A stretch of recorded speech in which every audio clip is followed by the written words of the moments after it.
happens. Just happens as the butterfly is flying around from one flower to another, finds this really, really great one. And it flies off to another one. And it finds another really wonderful one. You know, it's not analyzing, oh well, I better go find this particular kind of flower. Right. And maybe it should be better. Or Well, the last time I found this flower, it had more nectar in it. What's going on? Okay. Why doesn't it have the same amount of nectar that the other flower, the other purple flower had? It doesn't do that. But that's what the thinking is going to work. That's all it knows how to do. Yeah. Okay. So this wants to worry about men. Okay. Yeah, like, am I going to stay in the same relationship? How is it going to be? And maybe this other person, blah, blah, blah. So. Just remind it. Just relax, brain. It's none of your business. Relationships are my business. Because I'm doing what I'm living my life, not you. Yeah. Just keep reminding it. Okay. It's not a big issue for you. Okay? Relationships and sex are just another big subject. Okay? Just as big or bigger than finding a job. It's just another subject for this thing. Yes, it is. To get worked up into a hurricane about. Relationships and sex and work and all that is just part of living. I can see it. Okay. Yeah. It will all come to you as it comes to you. Okay. Good. You don't need to force anything, because this is what forces. Right. Exactly. Yeah. So you just continue doing what you need to do. You separate yourself. You separate yourself when you talk to the brain. Every time you talk to it, you separate yourself from it. So you're actually looking at it and you're talking at it. You're talking to it. So as you continue to separate, okay, things will continue to get clearer for you. And your life will start to happen the way it needs to happen. Okay, yeah. It's clear, it makes sense to me. It's very sensible. What do you mean? Oh, sensible, it's very sensible. When you're living that way, it just makes total sense. It doesn't make any sense to this. Okay? Your brain won't be able to make any sense out of it. It just doesn't understand it. Okay? But when you're living that way, it feels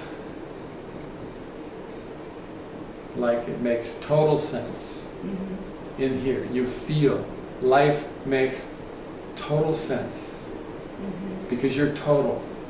You're a total person. You're totally Helen.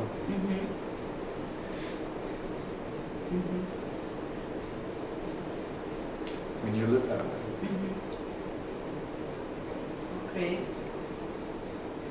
Anything else going on? Yeah, my arm. Oh? You damaged it? Did you fall? It was, when was that? It was about 6 or 7 weeks, 6 weeks ago. It was right the time I had this issue with my friend Susanne, and she had actually the same, she had a tennis elbow. And then it was really interesting, I've had this habit of holding the phone for a long periods of time, like, you know, like really flexed elbow. Mm-hmm. And I think that put strain somehow to the joint. Mm-hmm. And then when that was going on, because I was I wasn't, the brain was really depressed. One day I just dusted some cobwebs, and from then on I had a problem. The arm had a problem. So, and this happened similar to that. You know. I was really depressed. The brain was really depressed, and I got caught into the car seat belt, and I snapped it. So the brain had, you know, stood up something too. It said, "Oh, it's never going to get better, and now you have to deal with this, and who knows, and it's inflamed. You need to see the doctor and all that." So is it actually swollen around the joint?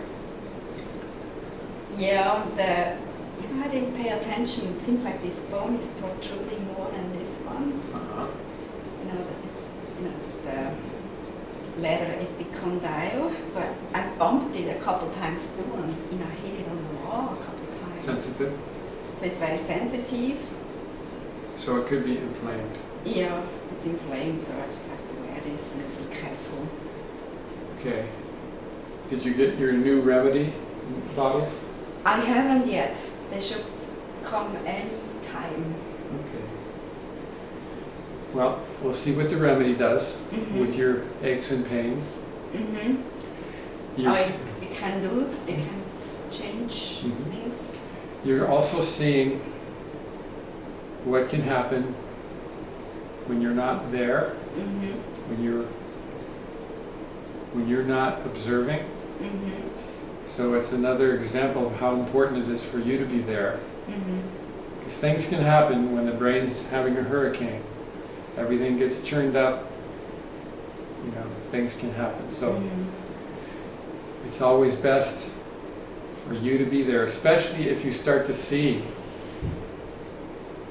your body start to ache. That's how disease can come about. Well, yes, and it's also just another example of the effect that thinking can have on the body. If you let the thinking run wild, okay? Basically, its nature is to eventually destroy itself in one way or another. Right. Okay. You just let it run Yes. wild. Okay. Well, in some of its moments of insanity, of more extreme insanity, it can also cause injuries to happen if you're not there observing. So it's important for you to be observing